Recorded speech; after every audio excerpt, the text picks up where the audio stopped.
সাপ্তাহিক বক্তৃতা অনুষ্ঠানে এখানে যারা উপস্থিত আছেন সকলকে স্বাগত, অভিনন্দন।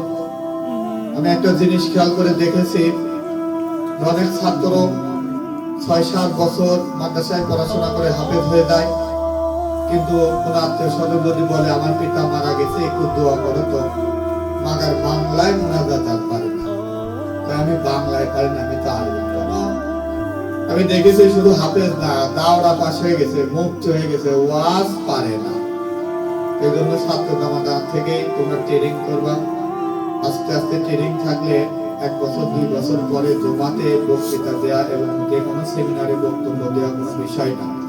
পাঠকে পর্যায়ে ওয়াজ নিয়ে আসছেন অত্র মাদ্রাসার কৃতি ছাত্র মোহাম্মদ মাহফুজুর রহমান জাবেদ।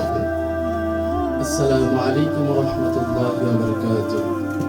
الحمد لله وكفى، سلام على عباد الذين اصطفى.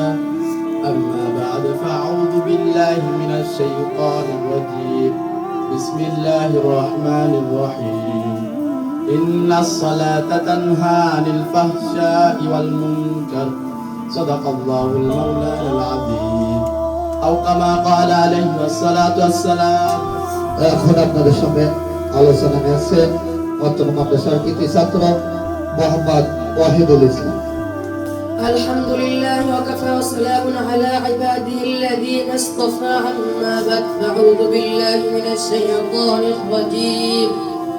بسم الله الرحمن الرحيم. ويسألونك ماذا ينفقون قل العفو. صدق الله العلي العظيم. أو كما قال عليه. الحمد لله وكفى وسلام على عباد الذين اصطفى. أما بعد فأعوذ بالله من الشيطان الرجيم. السلام عليكم ورحمة الله وبركاته.